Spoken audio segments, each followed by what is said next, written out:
Ngayon, etong hamon sa iyo ngayon, John Vic, kung talagang hindi yabang ang pinagsasabi mo. Sino ang nag-offer sa iyo? Ha? Sino at bakit hindi mo ipinahuli? Nakagaya ng ginawa nitong si Congressman Leviste. Bakit? Hindi mo na ipahuli o hindi mo ipahuli?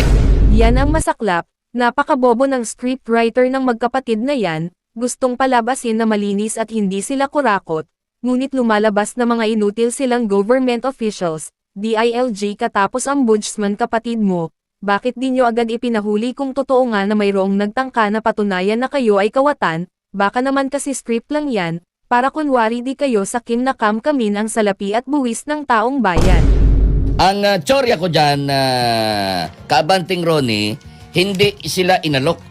Sila ang nanghihingi. Sila ang nanghihingi. Sila ang nanghihingi. Malay natin, maaari din naman kasi yun, kurakot ang lahat ng ahensya sa Administrasyong Marcos, tapos gustong palabasin ng dalawang kumag na ito na exempted sila, may kuro-kuro nga na silang magkapatid na ang nagkukumpas kay BBM sa kung paano patatakbuhin ang nakawan sa bansang Pilipinas.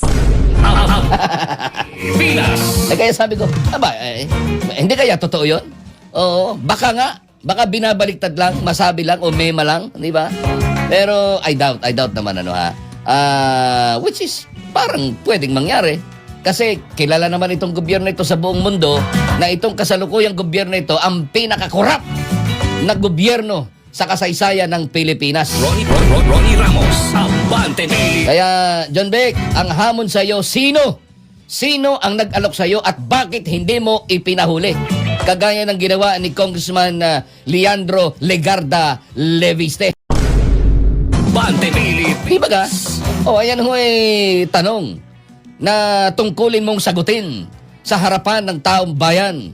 Iniyabang mo na ipinagmalaki mo pa. Pero wala ka namang mema o wala ka namang binesa, sabi niya. Wala kang sinabi. Puro daldal. Puro yabang. Kaya sabihin mo, ibulgar mo. Maraming media nakapaligid sa'yo, di ba ga? Sabihin mo, ang nag-offer sa akin, no?